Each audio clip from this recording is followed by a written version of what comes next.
ഒരു കാര്യം ഉറപ്പായി, ലെബനന്റെ സദേൺ ലെബനൻ ഭാഗം ഏകദേശം ഇസ്രായേലിൽ നിന്ന് ഏകദേശം 540 കിലോമീറ്ററാണ് ബെയ്റൂട്ട് വരെ. അത് മുഴുവൻ സദേൺ ലെബനൻ എന്നാണ് അറിയപ്പെടുന്നത്. അത് ഫുള്ളി സ്റ്റേറ്റ് ആണ്, അതായത് സോവറിൻ സ്റ്റേറ്റ് ആണ്. അതിന് പ്രത്യേക ക്യാപിറ്റലാണ്, അത് സിഡോൺ എന്ന ക്യാപിറ്റലിന്റെ പേര്. ഇത് ഇസ്രായേൽ പിടിച്ചെടുക്കും, അതായത് ലെബനനെ രണ്ടാക്കും. ഇതാണ് മണ്ടന്മാരായ ഹിസ്ബുള്ളയും ഇറാനും ഹൂത്തികളും ഹമാസും കാണിച്ച ബ്ലണ്ടറിന് they are paying the price. ഇത് പിടിച്ചെടുത്ത ശേഷം അവിടെ ക്രിസ്ത്യനായിട്ടുള്ള ആൾക്കാരെ മുഴുവൻ അങ്ങോട്ട് കൊണ്ടുവരും. കാരണം ഇപ്പോൾ തന്നെ പറഞ്ഞു കഴിഞ്ഞാൽ അവിടുന്ന് ആൾക്കാർ മുഴുവനും പലായനം ചെയ്തു പോയി. ഏകദേശം 5 ലക്ഷത്തിനടുപ്പിച്ച ആളുകളാണ് അവിടെ താമസിച്ചിരിക്കുന്നത്. 1700ഓളം സ്ക്വയർ കിലോമീറ്റർ ആണ് ലാൻഡ്. അപ്പം ഇത് ബെയ്റൂട്ടിന്റെ ഈ ഒരു സൈഡ് മാത്രമാണ്. അത് കഴിഞ്ഞ് സദേൺ ലെബനൻ എന്നാണ് ഇതിനെ അറിയപ്പെടുന്നത്. ഇതിനകത്ത് 5 പ്രധാനപ്പെട്ട സിറ്റികളുണ്ട്. സിറ്റികളും ലോകപ്രശസ്തമായ സിറ്റികളാണ്, ബിബ്ലിക്കൽ സിറ്റികളാണ് അധികവും. ഉണ്ടാകാൻ പോകുന്ന സംഭവം പിടികിട്ടിയല്ലോ. ഇതാണ് ഇവന്മാര് കാണിച്ചു കൂട്ടുന്ന മണ്ടത്തരത്തിന് they are paying the price. Again അത് റിപ്പീറ്റ് ചെയ്യേണ്ട വേർഡാണ്.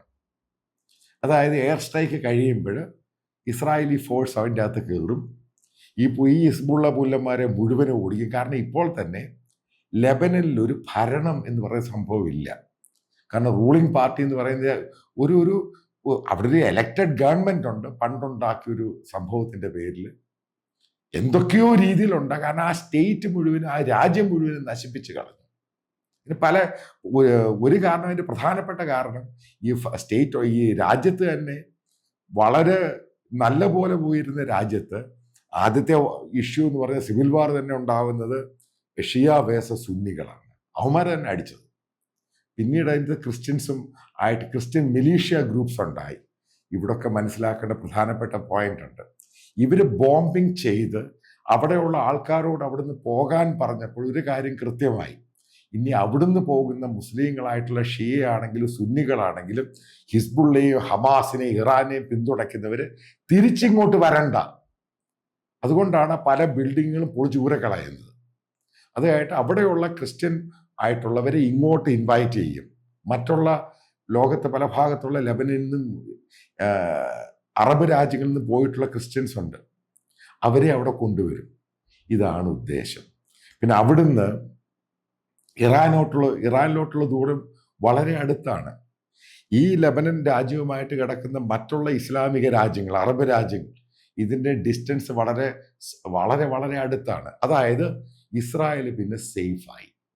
ഇതാണ് ഉദ്ദേശം. ഇത് അമേരിക്കയോട് ചേർന്ന് വെച്ചുള്ള ഒരു വൻ ഗെയിം ആയിരുന്നു. അതിന് ഹിസ്ബുള്ള തലയിൽ വെച്ച് കൊടുത്തു. അവരാണ് അനാവശ്യമായിട്ട് കയറി ഇടപെട്ട് ഫയറിംഗ് ഉണ്ടാക്കി അവസാനം സംഭവങ്ങളുടെ പോക്ക് എങ്ങോട്ട് പോയെന്ന് മനസ്സിലാക്കുക. ഇതുകൊണ്ട് തന്നെയാണ് ഞാൻ ഇവന്മാരെ പൊട്ടന്മാരെന്നും മണ്ടന്മാരും എന്ന് വിളിക്കുന്നത്. അല്ലാതെ എന്തുവാണ് സംഭവം? ഇവർ ഈ പറയുന്ന ഈ മതപരമായ സംഭവം വെച്ച് ലോകത്ത് ഈ രാജ്യങ്ങൾക്ക് എന്തെങ്കിലും സൊല്യൂഷൻ ഉണ്ടാക്കാൻ സാധിച്ചിട്ടുണ്ടോ? ആലോചിച്ച് നോക്കിയിട്ടുണ്ടോ നിങ്ങൾ? ഇനി അടുത്ത യമൻ ആയിരിക്കും. യമൻ വലിയൊരു രാജ്യമാണ്. അവിടെ ഹൂത്തികളും ഈ പറഞ്ഞ ഷിയ സുന്നി ഇഷ്യൂ ആണ് വളരെ വർഷങ്ങളായിട്ട്. അവന്മാരമ്മി തമ്മിലടിക്കുവാണ്. എന്നിട്ട് ഹൂത്തികൾ ഇറാന്റെ ആയുധം വെച്ച് അവിടെ അവരെ കൈയടക്കുന്നു, അവർ മറ്റുള്ളവരെ അറ്റാക്ക് ചെയ്യുന്നു. ആ രാജ്യത്തിന് ഇതൊക്കെയാണ് ഇനി വരാൻ പോകുന്ന സമയത്ത് സംഭവിക്കാൻ പോകുന്നത്. ഇതൊരു മെസ്സേജാണ് അറബ് രാജ്യങ്ങൾക്ക്. അവന്മാർ തമ്മിലടിക്കുകയാണ്. അതിനിടയ്ക്ക് ഈ പാലസ്തീൻ ഇഷ്യൂ കയറി വരുന്നു, ഹമാസിന്റെ ഇഷ്യൂ കയറി വരുന്നത്. വെറുതെ ഫയർ ചെയ്യുന്നു കാര്യമില്ലാതെ. നോക്കുക നിങ്ങൾ, ഏകദേശം 65,000 ഹിസ്ബുള്ളക്കാര് നസറുള്ളയുടെ സ്റ്റേറ്റ്മെന്റ് നിങ്ങൾ നോക്കുക. ഞങ്ങൾ ഇന്ന് ഇസ്രായേലിനെ തകർക്കും, ഇതിന് ഞങ്ങൾ തിരിച്ചടി കൊടുക്കും. 2 ദിവസം കൂടെ അയാളെ മിണ്ടാട്ടില്ല. അയാൾ തട്ടിപ്പോയെന്ന് പോലും അറിയത്തില്ല. ആ രീതിയിലാണ് കാര്യങ്ങൾ പോകുന്നത്. ഇറാനാണ് ഇത് സപ്ലൈ ചെയ്യുന്നത്. ഉറപ്പായിട്ടും ലെബനൻ പകുതി പിടിച്ചെടുത്ത് പ്രത്യേക രാജ്യമായി കഴിഞ്ഞ് ഏറ്റവും വലിയ ഭീഷണി ഇറാനാണ്. ഈ പറയുന്ന പല രാജ്യങ്ങൾക്കും ഭീഷണിയാണ്. അവിടെയൊക്കെ അമേരിക്കൻ ബേസ് വരും, അവിടെ ഇസ്രായേലി സപ്പോർട്ടോടുകൂടി അവിടെ ഗവൺമെന്റ് വരും. അതായത് ക്രിസ്ത്യൻ ഭൂരിപക്ഷമുള്ള രാജ്യം അവിടെ ഉണ്ടാകും. പിന്നീട് സൗത്ത് മിഡിൽ ഈസ്റ്റ് ഏഷ്യ, അതായത് വെസ്റ്റ് ഏഷ്യയുടെ കംപ്ലീറ്റ് പിക്ചർ മാറി. ആലോചിച്ച് നോക്കുക. എവിടുന്ന് എങ്ങോട്ട് പോകും? ഒക്ടോബർ 7 എന്ന് പറഞ്ഞൊരു ദിവസം അവർ ഇസ്രായേലിനെ കയറി അറ്റാക്ക് ചെയ്യുന്നു ഹമാസ്. 1200 പേരെയാണ് കൊല്ലുന്നത്. 200 പേരെ തടവിലാക്കി. പിന്നീട് ആലോചിച്ച് നോക്കുക. ഗാസ എന്ന് പറഞ്ഞ് പൊളിച്ച് നാശമാക്കി കൈ കൊടുത്തു. ഏകദേശം 12 ലക്ഷത്തോളം പേരായിരുന്നു ഗാസയിലുണ്ടായിരുന്നത്. ഈ തുടങ്ങിയ സമയത്ത് ഞാൻ പറഞ്ഞു ഏകദേശം 1 ലക്ഷത്തിന് അടുപ്പിച്ച ആളുകൾ മരിക്കും. ഏകദേശം 1.5 ലക്ഷം ആൾക്കാർ സീരിയസ്ലി ഇഞ്ചേർഡ് ആകും. ഗാസ എന്ന് പറയുന്ന സംഭവം ഇല്ലാതാകും എന്ന് പറഞ്ഞു. അതാണ് അവസാനം സംഭവിച്ചത്.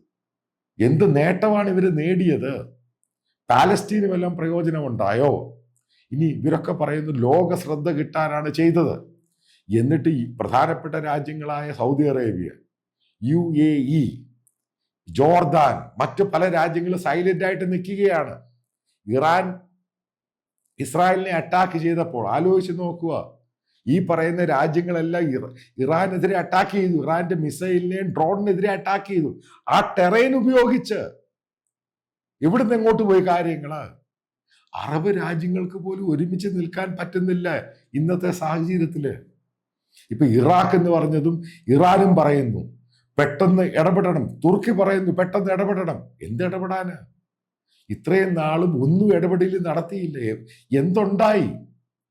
അൾട്ടിമേറ്റ് ആയിട്ട് ആരാണ് ലൂസർ? ഇസ്രായേൽ ഗെയിൻ ചെയ്യുകയാണ് ഇതിൻ്റെ അകത്ത്. കാരണം അവർക്ക് സേഫ് ആയിട്ട് അവരുടെ അടുത്ത് വളരെ വലിയൊരു രാജ്യം ഉണ്ടാകും സെപ്പറേറ്റ് ആയിട്ട്. അതിനാരാ വഴിവെച്ച് തുറന്നു കൊടുത്തത്?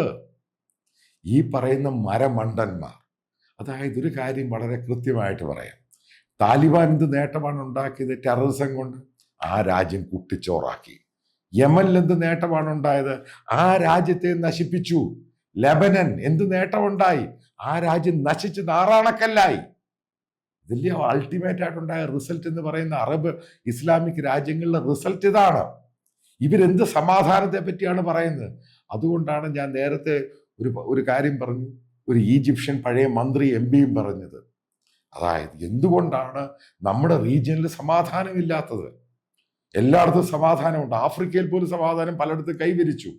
എന്തുകൊണ്ടുണ്ടാവുന്നില്ല? ഇത് നമ്മുടെ മതമാണെങ്കിൽ ആ മതത്തെ മാറ്റുക. ഇപ്പോൾ ജനം മനസ്സിലാക്കി, ലോകം മനസ്സിലാക്കി. യൂറോപ്യൻ രാജ്യങ്ങളും പാലസ്തീന് സപ്പോർട്ട് കൊടുത്തിരുന്നു. അവരും മനസ്സിലാക്കി ഇതൊരു പ്രശ്നം തന്നെ. അതുകൊണ്ടാണല്ലോ യൂറോപ്യൻ രാജ്യങ്ങൾ പോലും പല അറബിക് സ്കോളേഴ്സിനെ അവിടുന്ന് പുറത്താക്കുന്നത്. മദ്രസകൾ അടച്ചു കൂട്ടുന്നു. കാരണം ആ രാജ്യത്തെ നശിപ്പിക്കാൻ ശ്രമിക്കുന്നു.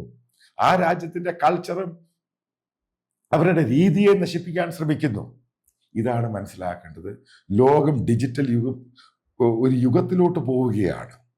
അപ്പൊ അതിനെ തടയിടുന്ന രീതിയിൽ ആക്രമണം, അതായത് മരിച്ചു കഴിഞ്ഞ് സ്വർഗത്തിൽ പോകുന്നതായിട്ട് പഠിപ്പിക്കുന്നു. ഇതൊക്കെ ഒരു ഭൂലോക വിനാശമാണ്. ആ നാശത്തിന്റെ പാതയിൽ നിൽക്കുമ്പോൾ അടി കിട്ടുന്നത് ഉറപ്പാണ്. ഉറപ്പായിട്ടും അടി കിട്ടും. ഈ പറയുന്ന രാജ്യങ്ങളൊക്കെ എവിടെ പോയി? ഇതിനെയൊക്കെ ഈ ലെബനിൽ ഇപ്പോൾ ഉണ്ടായ സംഭവം അറിയാമല്ലോ. ചുട്ട് കരിച്ചു കളഞ്ഞു. അവരെവിടെ പോയി? ഹിസ്ബുള്ളക്കാർ ഭയങ്കര വീരവാദമല്ലായിരുന്നു? എവിടെ പോയി? മനസ്സിലാക്കുക. കറക്റ്റ് 8 മണിക്കൂർ റെയ്ഡ് ചെയ്തുള്ളൂ, എയർ റെയ്ഡ് ചെയ്തുള്ളൂ. നേരത്തേക്ക് ഹിസ്ബുള്ള അടിച്ചപ്പോൾ അവരിങ്ങനെ വലിയ ആഹ്ലാദത്തിലിരുന്നു. കാരണം ഇസ്രായേൽ തിരിച്ചടിക്കുന്നില്ല. അവരൊന്ന് ഫിനിഷ് ചെയ്യട്ടെന്ന് വിചാരിച്ചിരുന്നു. അതിനുശേഷം ഇങ്ങോട്ട് കയറി വന്നു. എന്താണ്? United nation assembly, Turkey, Iraq, മറ്റുള്ള രാജ്യങ്ങൾ പെട്ടെന്ന് ഇടപെടണം, അല്ലെങ്കിൽ വാർ വൈഡായിട്ട് പോകും. അമേരിക്ക വളരെ സൈലന്റാ. എന്താ സൈലന്റ്? അവർക്കറിയാം ഇതൊന്നില്ലെങ്കിൽ തീരട്ടെ. കാരണം ഹിസ്ബുള്ള തീരണം, ഇറാൻ തീരണം. കാരണം ഈ രാജ്യങ്ങളും അവിടെയുള്ള അവരുടെ മതത്തിന്റെ ഫിലോസഫി എന്ന് പറയുന്നത് ലോകത്തിനൊരു ഡേഞ്ചറാണ്. അതിനെ നശിപ്പിക്കുക, അതിനെ കൺട്രോൾ ചെയ്യുക, ഇതാണ് അവരുടെ ഉദ്ദേശ ലക്ഷ്യം. അതിലേക്കാണ് ഓരോ ദിവസം കഴിയുമ്പോഴും പോയിക്കൊണ്ടിരിക്കുന്നത്.